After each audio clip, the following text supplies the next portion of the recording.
Hey guys, Jack here from FX Education. There's probably one of two reasons why you're watching this video. The first is that you enjoy listening to me sit here and chat about all things trading and business, which is pretty awesome. Or you are sadly part of the large proportion of people who, no matter how much they try, just can't make money trading. Well, we've got you covered. In this video, I'm going to tell you the top 5 costly mistakes that all beginners make, and more importantly, how to prevent yourself from falling into these amateurish bad habits.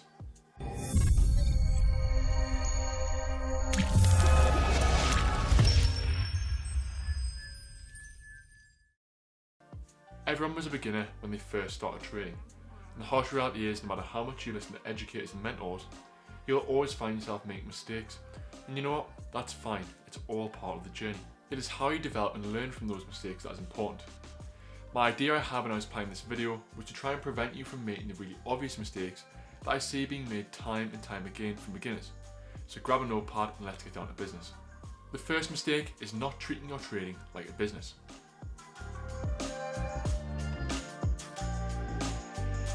Yes, I know that is about as cliche as it gets, and although you've probably seen so many of these FX motivational pages say this, there's actually a lot of merit behind the point, and more than what is usually put across.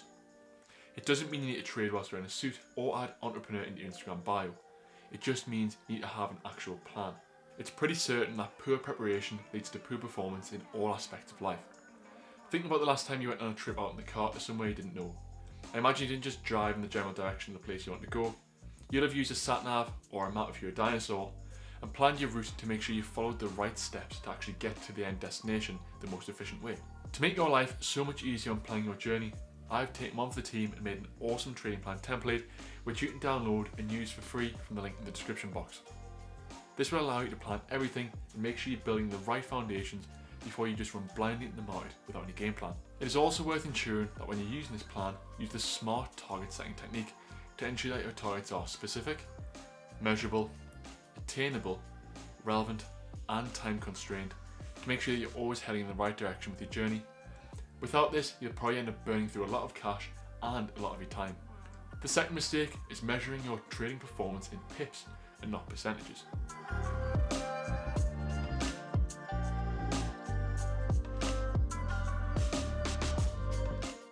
I imagine that the FX marketers of Instagram can have some of the blame pointed at them for this awful method of tracking your trading performance. Let's look at an example and let me know in the pop-up poll in the top right hand corner which trading statement sounds more impressive.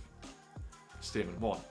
I have a position with a 500 pip stop and a 1000 pip target, and I'm currently running in 800 pips in profit. Statement 2. I have a position with a 5 pip stop and a 10 pip target, and I'm currently running in 8 pips profit. Quickly pause the video and vote on which you think sounds more impressive. I am almost certain that statement 1 sounded more impressive to you. However, in reality, if you are risking using a percentage-based risk system such as the 1% rule, they are actually identical. With statement 1, you're running in 800 pips profit, which would be plus 1.6%, and in statement 2, you're running in 8 pips profit, which, yes, you guessed it, would also be 1.6% profit.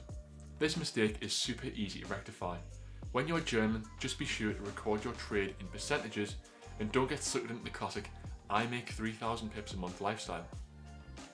I live by the phrase pips are vanity and percentage gain is sanity. Now of course I'm aware of the fact that you can scale into positions a lot easier with larger targets due to the reduced effect of price volatility when you're looking at stops greater than say 20 or 30 pips, but that's a topic for another video. The third mistake is looking for other people's opinions on trades.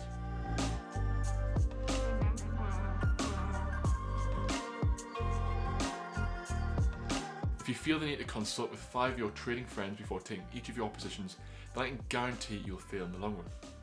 Unless you mate Dan as a trading confluence in your strategy, then you need to bin him off when you're asking for trading advice. If you have a back-tested system and a positive expectancy, which essentially means over a large sample size of trades, say around 50, on average your system returns a profit, then you should not be worrying about your trading system when going live. This is obviously providing the fact that you haven't been cheating in your backtesting just to inflate your ego.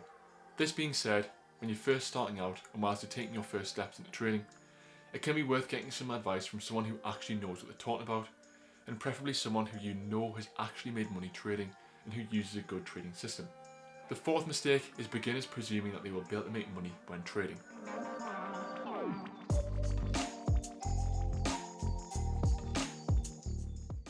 You need to get really comfortable with the harsh reality that there is a much greater probability of you hemorrhaging cash and losing money in the markets than you actually making it as a trader. You really need to be realistic and not bring your ego into your trading. The reality is that just like any other job or occupation, the harder you work and the more time and energy you invest, the more likely you are to succeed. Notice the fact that I said you'll be more likely to succeed and not you will succeed. Just because you spend 20 hours a day learning a strategy doesn't mean you deserve or have the right to succeed. What if your strategy is as useful as a chartered fire guard when it comes to live trading? Ultimately, those 20 hours a day you spend grinding won't be worth a can of pop. This being said, hard work and directing this energy in the right areas, such as backtesting and learning about new techniques and other things about systems, will undoubtedly aid your progression to profitability. The fifth and final mistake is beginners not expecting the unexpected.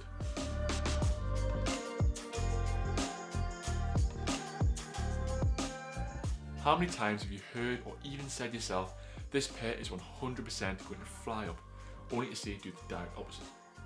This lack of openness to price going in either direction can really burn you if you aren't careful, and it comes down to making sure you don't have tunnel vision when you're retaining your directional bias. Thankfully, there is a super easy remedy to this issue, and that is just looking at the asset that you are trading from both market participants' point of view. Assess the positives and confluence factors for going long as well as going short. By doing this, you'll be in a much better position and you won't be as likely to get burned by being blind to other possibilities in the market. So guys, now you know my top 5 mistakes that I see beginners making all the time when they first start trading. So let me know in the comments what mistake you've made on your trading journey. As always guys, if you liked the video, smash that like button and don't forget to subscribe so you can see more content just like this. Cheers guys, and I will see you in the next one.